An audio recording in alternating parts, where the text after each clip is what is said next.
the Doctor. I'm a Time Lord. I'm from the planet Gallifrey in the constellation of Kasterborous. I'm 903 years old, and I'm the man who's going to save your lives and all 6 billion people on the planet below.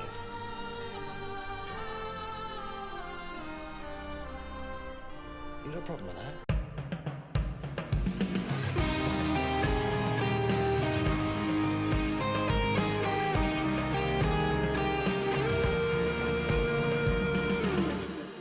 Hello everybody, welcome back to the channel. My name's Kevin, I'm a geek, you're watching Kevin the Geek, and welcome to another video where I celebrate the 60th anniversary of Doctor Who. I celebrate the return of David Tennant. I celebrate the return of Donna Noble, of Russel T Davies, of Murray Gold.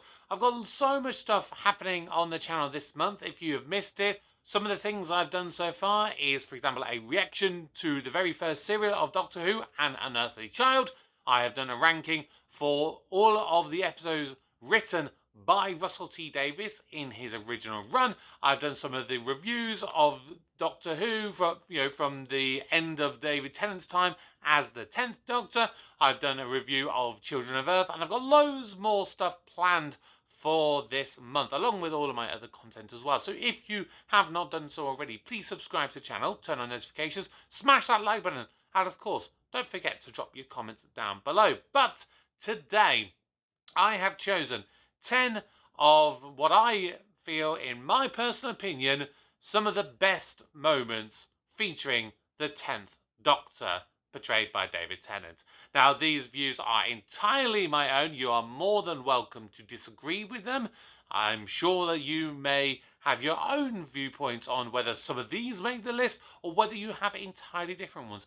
Whatever your thoughts are, please drop them in the comments down below. But of course, everyone's opinion is valid. These are just my personal thoughts and my personal interpretations. So, let's see what I've put as my top 10 moments featuring the 10th Doctor. Oh, Donna Noble, I am so sorry. But we had the best of times. In this scene, the Doctor realises the only way to save Donna's life is to erase her memory of all of her experiences. David Tennant's portrayal as the 10th Doctor is known for the emotional depth that he brings to the role, and this scene emphasises the fleeting nature of the Doctor's relationship with his companions. It illustrates his selflessness and the personal sacrifices he is willing to make for the safety and the well-being of his friends. Oh, I think the explanation might be you've been fooled by a simple olfactory misdirection. A little bit like ventriloquism of the nose. It's an elementary trick in certain parts of the galaxy, but it has got to be said. I don't like the look of that hydroconometer. It seems to be indicating you've got energy feedback all the way through the retro-stabilizers feeding back into the primary heat converters. Oh! Because if there's one thing you shouldn't have done, you shouldn't have let me press all those buttons. But, in fairness, I will give you one word of advice. Run. Earlier on in this episode, we have a really powerful scene where John Smith debates giving up the Doctor's life in exchange for his own. However, he ultimately makes the supreme sacrifice, and this scene shows the wit, intelligence, and ingenuity of the 10th Doctor by pretending to still be John Smith and causing havoc in the family's spaceship in order to outwit and outmaneuver them. It also doesn't hurt that it's quite a funny scene too. I'm going to die. Well, so am I one day. Don't you dare. All right, I'll try not to. This intimate moment between the Doctor and Wilf shows that this version of the Doctor is so much more human than most of his predecessors. It reveals the Doctor's fear and vulnerability in the face of his impending death. It's a rare glimpse into the emotional turmoil that he usually conceals behind his charismatic and confident exterior. This is a moment beautifully performed by David Tennant, and is a reflective and emotional moment that adds depth to his character and serves as a pivotal moment in his final journey as the 10th Doctor. The Sontarans are the finest soldiers in the galaxy. Dedicated to a life of warfare, a clone race grown in batches of millions with only one weakness. Centaurans have no weakness. No, it's a good weakness. You're meant to be clever. Only an idiot would provoke him. No, but the Centaurans are fed by a probic vent in the back of their neck. That's their weak spot, which means they always have to face their enemies in battle. Isn't that brilliant? They can never turn their back. We stare into the face of death. Yeah? Well, stare at this. This scene is a great moment for the Doctor because it encapsulates many of his key characteristics and qualities, including his intellectual brilliance, resourcefulness, wit, and humour. The 10th Doctor's greatest strength is to talk his way out of situations, and his explanation to Ross, and indirectly the audience, about the Centaur's weakness with the probic vent is merely a cover to get both himself and Ross out of a deadly situation. Okay, but what makes his version of the truth any better than mine? Because I'll tell you what I can see. Humans. Brilliant humans. Humans who travelled all the way across space, flying in a tiny little rocket right into the orbit of a black hole, just for the sake of discovery. That's amazing. Do you hear me? Amazing. All of you. The captain, his officer, his elder, his juniors, his friends. This scene is amazing in the way that it addresses the belief versus science debate. The Doctor uses his intelligence to analyse the situation and offer a rational explanation for the events that they are witnessing. His speech carries emotional weight as the Doctor acknowledges fear and how it can affect individuals. But, most importantly, the Doctor acknowledges the crew's diverse beliefs and shows respect for their individual faiths, whilst also emphasising the importance of the strength of their species and their ability to rise above their fears. This is a powerful and inspirational moment that reflects the essence of the Doctor's character. We're the only two left. There's no one else. Regenerate! How about that? I win. Now, despite my belief that the way the 10th Doctor regains his youthful body is laughable and ludicrous, this emotional scene really gets me. In The Sound of Drums, the Doctor goes to great lengths to explain to Martha and Jack, and by extension the audience, the depth of his relationship with the Master. This knowledge, coupled with the fact that at the time these were the only two Time Lords in the universe, shows the Doctor's deep-lying respect for the Master and reflects his strong moral compass. Despite all the harm and chaos the Master has caused, the Doctor still holds on to the belief that every life has value and is worth saving.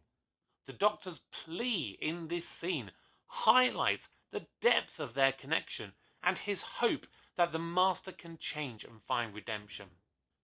David Tennant's acting in this scene truly shines. He conveys the Doctor's desperation and anguish with great emotional intensity, making the viewers feel the weight of the moment. And how am I going to react when I see this?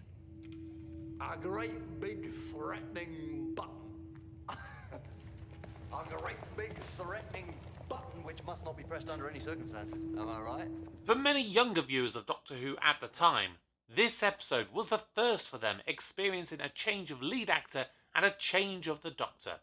This scene, where he tries to explain who he is to the Sycorax, is a wonderful scene which demonstrates that he is exactly the same person he was when he was the 9th Doctor, still being funny, witty, charming, and above all, extremely clever, whilst at the same time showing that he is quite a different Doctor to Christopher Eccleston's incarnation.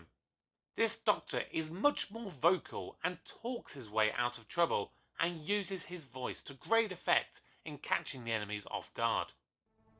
For a long time now, I thought I was just a survivor, but I'm not. I'm the winner. That's who I am. The Time Lord victorious. This scene for the Doctor really delves into the moral complexity of the Doctor and serves as a commentary on the fallibility of even the most powerful and morally upright individuals. This is notable because it showcases one of the Doctor's biggest flaws, his arrogance. The Doctor has always been a figure of authority and morality, but in this instance, his hubris leads him to believe that he can change established events without consequences. His declaration of the Time Lord victorious reflects his internal moral struggle. He has chosen a dark path which goes against every fundamental principle as a Time Lord. It highlights the potential consequences of the Doctor's immense power and the risks associated with his choices. It underscores the idea that even the Doctor can be corrupted by power and must grapple with the consequences of his actions. Now, had we seen more of this darker version of the Doctor, this might very well have made the #1 spot on this list. So, what do you think? Do we have a deal? The 10th Doctor is known for being able to use his voice and his words to outwit his enemies and turn the tables to his advantage. However, in this episode, the mysterious enemy, known only as the Midnight Entity, turns the table against the Doctor and uses his own words against him. The entity's ability to mimic and use the Doctor's own words against him presents an intellectual challenge, forcing the Doctor to confront a threat he can't outsmart with his usual tactics. The Doctor's vulnerability is on full display. He is used to being the one in control, but the relentless mimicry of his speech leaves him feeling helpless and uncertain. The actions of the entity also taps into the fear and paranoia of the group on the shuttle, illustrating the dark side of human nature. The Doctor, who usually inspires trust and leadership, is seen as a potential threat by the other passengers, highlighting the fragility of trust and social dynamics. This episode represents the one rare instance where, were it not for the actions of the hostess, the Doctor would have actually lost.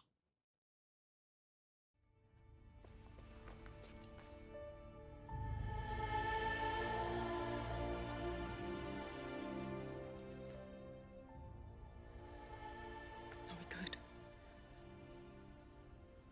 Doctor, are we good?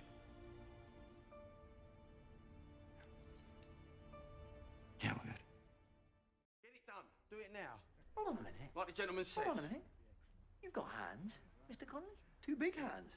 So why is that your wife's job? Well, it's housework, isn't it? And that's a woman's job. Of course it is. Mr. Connolly, what gender is the Queen? She's a female. And are you suggesting the Queen does the housework? No. Not at all. Then get busy. But you can change it back. I can invert the system, set off the volcano and blow them up, yes, but that's a choice, Donna. It's Pompei or the world. Oh my God. If Pompei is destroyed, then it's not just history. It's me. Fascinating. Your people were peaceful to the point of indolence. You seem to be something new. Would you declare war on us, Doctor? I'm so old now. I used to have so much mercy. Now, if you missed my ranking of the best one-time villains from Doctor Who, Mr. Finch ranked quite high on that list. The portrayal of Mr. Finch, played by Anthony Stewart Head, is remarkable, and he is such a threat to the Doctor, and this scene epitomises that threat. This is an incredibly simple scene that is written and performed to the highest standard. It features a battle of wit and intellect between 2 incredibly compelling characters and presents a power play between the Doctor and Mr. Finch. The ruthlessness of Mr. Finch and the Doctor's compassion and moral code provide a remarkable contrast in character. This highlights the Doctor's fundamental values and ethical stance in the face of an antagonist who seeks power at any cost. And so that is my top 10 ranking of the best moments featuring the 10th Doctor. Did you agree with that list, or do you feel that some of mine were either in the wrong order, or do you feel that entirely different ones should have been on this list? Whatever your thoughts are, please drop them in the comments below. Make sure you join me again tomorrow where I rank the 10 best moments featuring Donna Noble. And later on this week, I am going to do a little bit more of an in-depth review into the waters of Mars. So stay tuned for my review of that episode. And I'm going to react to something which I've never seen before. I'm going to react to the very first episode of the Sarah Jane Adventures. So make sure you stay tuned. Remember to subscribe if you haven't done so already. Turn on notifications, smash that like button, and of course drop your comments below. But that's going to do it for today. I thank you for joining me on this journey. But for now, my name's Kevin. I am a geek, and you've been watching Kevin the Geek. Goodbye.